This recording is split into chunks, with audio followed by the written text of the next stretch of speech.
Hey y'all, for Transformation Talks. Wherever you're tuning in, however you're tuning in, welcome. Like I said yesterday in my video that I shared, I wanted to come and make a full video and talk to you guys live about like some of the things that I hate to see. So, as you may or may not know, I am a transformation mentor. I'm actually deciding that I'm going to go ahead and go live on Instagram too. Um, I'm a transformation mentor. And what I do in people's lives and in partnership with them is I help them to create pathways for success, right? And I help them to take their fears and turn it into scalable, realized, actualized success. And so I think the thing that brought this up for me wanting to talk about, what my clients go through and things that I've heard them say, things that I've witnessed them say, is the fact that they're all saying the same thing. They all say the same thing until we meet. They all talk about the same type of problems, same type of issues, and that can be frustrating. Okay, I got Instagram up. I'm gonna put this in there. Transformation talks. Hey. Um, and so here's some things that I hate to see about people who identify as like visionaries. So Instagram's gonna be down there. So if you see me looking down, it's because Instagram's on too. And so I want to have a conversation because I think in the business world and in the lifestyle coaching world that messages can get muddled and it can leave people feeling really isolated and leave people feeling really confused and small about the things that they're doing or wanting to do with their lives. So if you don't know, I serve visionaries, thought leaders, and entrepreneurs. So what that looks like for me in real time is most of my clients tend to be consultants. They tend to be industry experts. They tend to be authors. Um, they also tend to be like healers. So what I mean by that is like the traditional sense, like doctors, nurses, people who have businesses and serve people through the capacity of the work that they learned in school. And they're strategic planners and strategic thinkers. And I think the first thing that I hate to see for them is that they're alone. The worst thing you can do as a visionary is be alone. I think what happens for people is that because they have a vision, because they have a sight, because they're usually leading the pack, right? There's rarely anyone that has the full capacity and understanding to lead them or to be in community with them or to participate in change with them. And it can be really hard for visionaries and thought leaders and entrepreneurs to find kinship in other people because they're so busy, executing on this grand calling of their life, taking the steps that they need to take or trying their best to do that, that they um that they almost isolate, right? They feel the pressure and the reality of the gift that they've been given and the sight that they've been given to do into the world, that they feel the pressure. And so what they do is you guys hide away, right? When you should be in the spotlight, when you're implementing, you take on all the responsibility, instead of like sharing it or having other people in your world or whatever. You take on all the responsibility and think that you have to be the one to do it all, and that's just not true.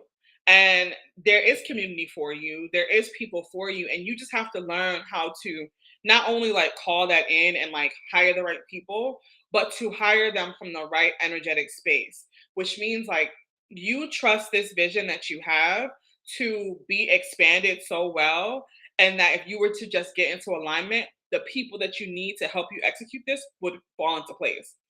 But that looks like letting go of a lot of different things, like letting go of a lot of different ideas, which is why I tend to do EFT tapping with people, because in the mindset of it all, being a visionary, no one ever thinks there's anything wrong. They're like, yeah, I can see it, I can do it, I can build it, but these people just don't come, right? And not people like clients, but people to support them.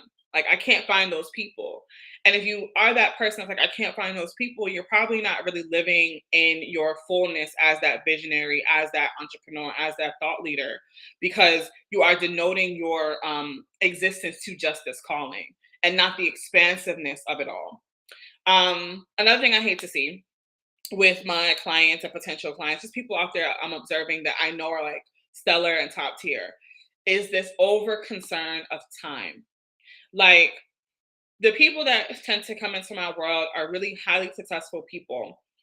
They have built businesses and solutions and things to problems that they have had in their own lives. That's why this business exists. That's why this nonprofit exists. That's why this mission exists, this book, because I live this thing and this thing was not good.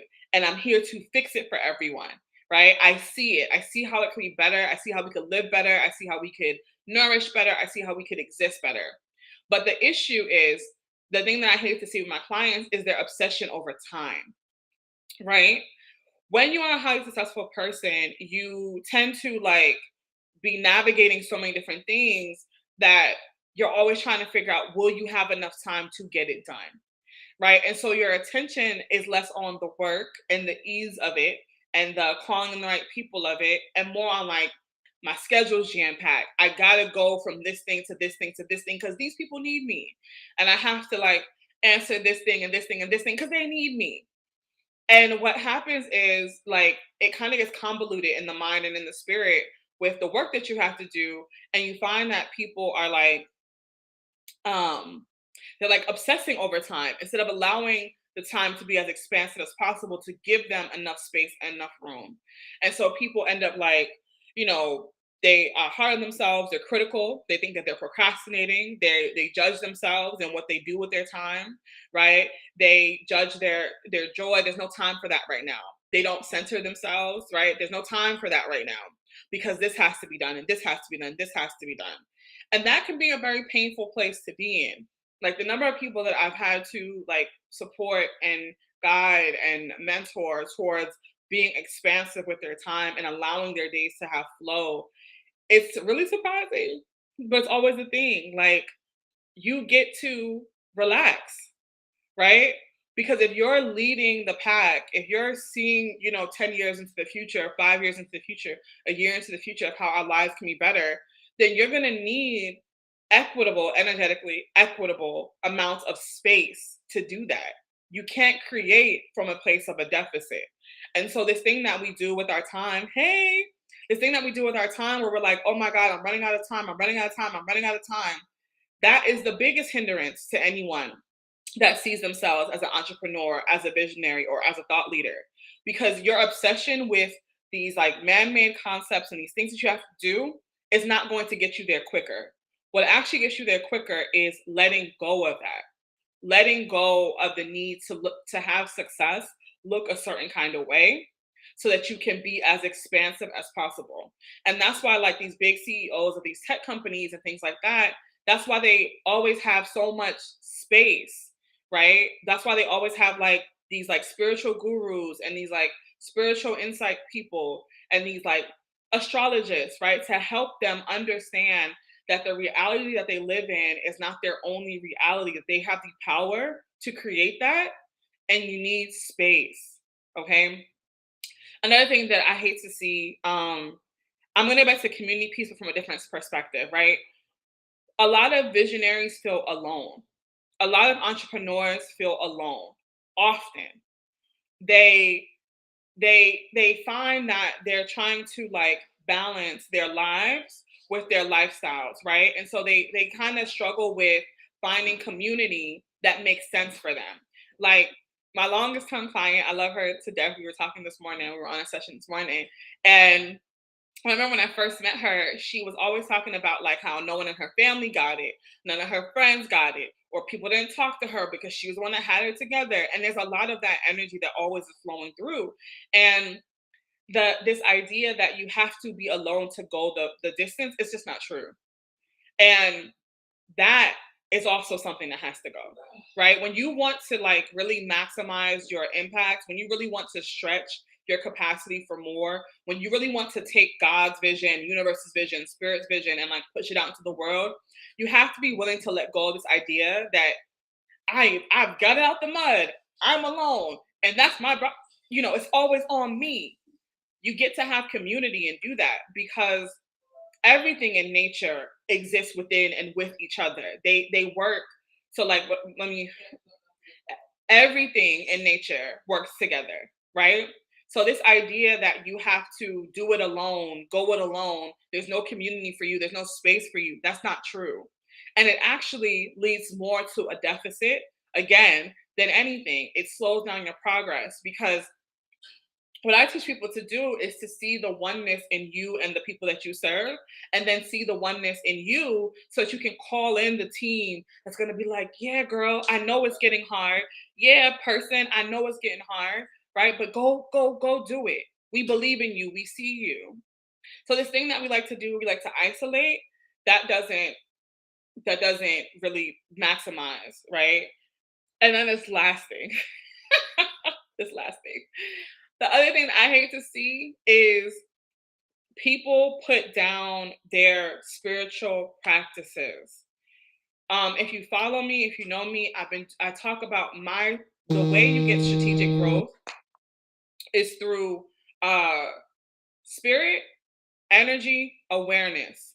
What you're paying attention to, what you are aligned with, and then the spirit that is within you. When you are an entrepreneur, when you are a thought leader, when you are a visionary, when you are in that space, you are creating from a sense of like bigger than you. There is something bigger than you, bigger than your trauma, bigger than the experiences that you've been through that is driving you. That's the thing that keeps us going, right? And so this idea that like the more successful you get, right, the less people you have. I don't have support. No one can support me. I don't hire the right people. Or you know, what's the next thing? Or like, oh, I have to do it alone, or I don't have community. The more that these things start to happen, my obsession with time. And the obsession with time, right? What also kind of gets forgotten is the spirit of it all, right? Why do you have this vision? Why do you have this mission? Why do you believe that this is your purpose? And where do you think that comes from? And it's not to say that like people need to be doing the same thing for each other. Like I'm a practitioner of an ATR. I'm not asking any of my clients to become practitioners of ATRs, right? I'm not asking any of my clients to use the Bible as their sacred text like I do. I'm not asking anybody to pray to God like I do. I'm saying the thing that keeps your spirit going, whatever that is, you have to make it bigger and bigger and bigger. So if it is like the thing that keeps you activated and keeps you believing that there's more and keeps you believing in the reality that you can create for yourself, you have to be willing to maximize that. And when I meet these women who are at low, high six figures and $1 million people, when I meet them and I come across them, I'm always so confused because the more money they make, the less their practices have gone, right? Because they're all in like survival mode. Because we see someone and we say, oh, they're making millions of dollars, seven figures, they're making upper six figures. They got it figured out. And most times that's just not true. Because they have it figured out because they created this solution to escape something that they were running away from. And then when they get to a certain place, they have to change all that energy and make it about fueling the spirit, right? And that's where we get to multi passions, right? It's like I hate to see people like downplaying, leaving behind, forgetting the importance of their practices that make them authentically you. There is a reason why you like to run. There is a reason why you like to pray. There's a reason why ATRs may resonate with you. There's a reason why, because in this lifetime, in this time, it's what sustain you. It's where your best ideas come from. It's where your best solutions come from. It's where your power is activated.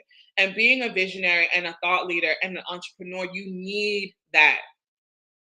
You cannot get through this journey ignoring that side of you. It doesn't matter what it is, but all those things that fuel your spirit and make you feel excited about life, you have to know that well. And you have to be willing to expand that well across all areas of your life. And so I meet people sometimes and we have to do like tapping, or I have to help them remember like who they are and what sustains them, right? For this purpose. Because if you're going to go the distance, if you're going to give yourself permission, you have to be activated to do that. Because at some point, motivation and all these little things, motivation, drive, consistency, all those things are going to wear out. And at the end of the day, it's just going to be you and you. And you have to sustain you. So those are my top four. I hate to see us be stuck when we don't have to be, right? You get to have support. You get to have people here supporting you where you're not the one just leading, but you have a team or the right person or the right hand that gets you, sees you, helps you, propels you. You get to find ease in time and understand that expansiveness does not come from more rigidity. It comes from more looseness. Like you get to expand your relationship with reality. You get to be in community. You get to have deep, meaningful friendships that teach you about love and perseverance and self-dedication and self-mastery. That's part of this experience. And you get to be aligned with spirit, whatever that means for you. So let me think. Is there anything else that I want to talk about that I hate to see with my clients? Yeah, and the more on that spirit piece, you get to trust yourself too. I think visionaries, people who identify as visionaries, they have the most interesting experiences around self trust, right? And listening to their intuition or their voice or their inner guidance, whatever that is. Like you get to energetically know yourself well and trust that. That is what makes a great business. Trusting those gut responses, these soft skills that can't be taught in a classroom, they can't be taught by your degree. It's an innate trusting of the mission, the purpose, and the vision that's going to drive you forward. So, yeah, thank you for coming to my soapbox talk. I hope this was useful for you. Thank you for the comments, dropping gems. Real, yeah, it's real. And you can't create from a place of deficit. So you have to understand that like you get to do these things. If you're going to say yes to the calling, say yes with your whole heart, even if you don't get it, even if you don't know how, like you get to be the person worthy of moving forward and having all of your needs met and leading the path and having the vision and allowing that thing to expand however. And I think this is the last thing I want to say. I am not the mentor. I am not the guide that's going to tell you one thing, that you only get to do one thing in life.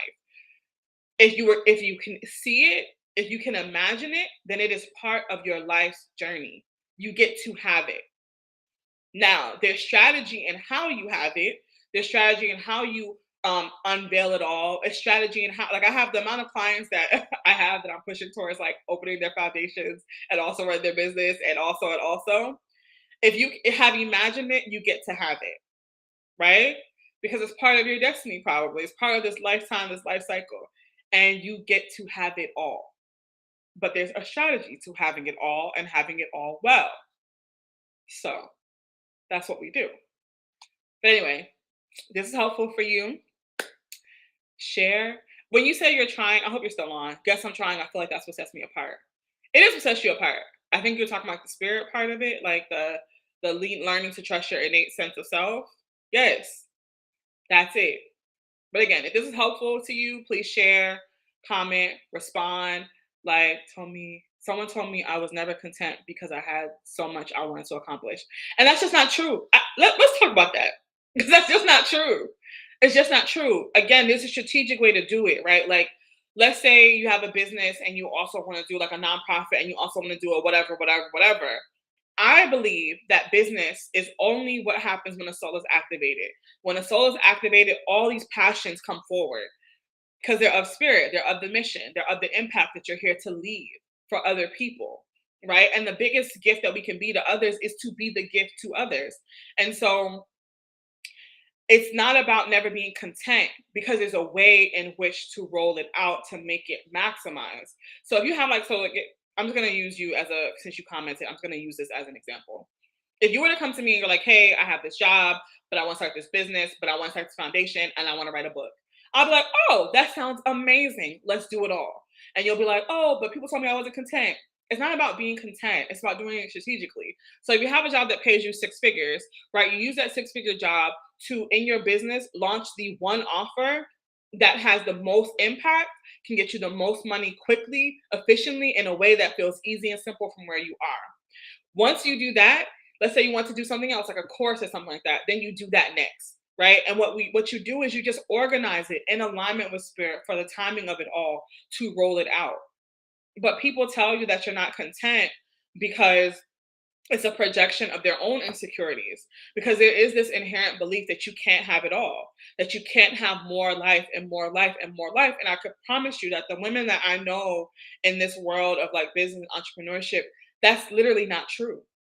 It's just not true. But people project that and they keep that mentality and that stereotype and that perception going because it makes them feel safe. Because if you didn't do it all in your life, or if you didn't touch it all in your life, then it's like, oh, you never had to say that you failed, right? But people are innately afraid. Their aversion to loss. That's what it's called. Aversion to loss. People are naturally, we are naturally conditioned in society to be afraid. So when we see other people reaching for something, we like, oh my God. We're like, no, don't reach. We're trying to protect you. They're trying to protect you. But it's not about being content. It's about being the most and having the most fun and the most joy and the most success that you can have in this lifetime. I always ask, why can't I have it if I work hard for it? And even that, working hard for it. Like, can we just work intentional for it? But you can have it. You can have it all. Um, Again, that's something that people on the other side of this thing try to like to keep going to keep themselves feeling safe. Because again, if you never reach for it and then you never get it, then you never really failed. That's not true. Wouldn't you rather have a good time reaching for it anyway? Like, wouldn't you rather have a good time grabbing it anyway? Wouldn't you rather have a good time grabbing it, fixing it, putting it back out there, seeing what happens, seeing if you can make the magic happen real? That's what life is about. Life isn't about the destination so much as the experience of the journey, which is why joy and like love and all those things are these like soft words that I say, why they're so relevant. It's about the fun of it. Like, yeah, I want to start a foundation. How many people can I help? How many people can I help right now? Yes, I'm reaching for it. I helped 5 people. Yes. I wonder if I could hit 20 people. And same thing with business. Yes, I helped 5 people. I wonder if I can help 20 people. What would make this easier for me, more joyful for me? How can I hit 100 people? How can I help them? How can I change their lives? And then it starts becoming about the money. Then it starts becoming about the time. It just becomes about the experience. And the money is going to be a great benefit of it anyway. But it's like, am I being myself on this visionary journey? Am I loving the experience? And am I enjoying the fullness of who I am as I go about my life? So thank you for those comments. It really helped because I really love to like bring everything full circle. So I appreciate that. But yes, if you feel like this helped somebody, if it's helped you, share it across the places. Where can you catch me? Next week. Next week, Tuesday, 10:30 a.m. I'll drop the link somewhere. But EFT for entrepreneurs, we're doing another tapping session live. Just have to register. It's free to come. You get the replay. EFT for entrepreneurs, visionaries, and thought leaders. That is next Tuesday at 10:30 a.m. And then next Thursday at 10:30 again, I'll be here, but this time with a client of mine. So we talk about their transformation, and we can have an open discussion about like what's happened for them, what's changing for them, and like all of the fullness that they are experiencing in their lives. So yay! I'm so glad you made it too. Thank you so much on Instagram. I'm gonna figure out how to get Instagram on Restream again. I gotta figure it out. And then thank you everyone who joined me live here today.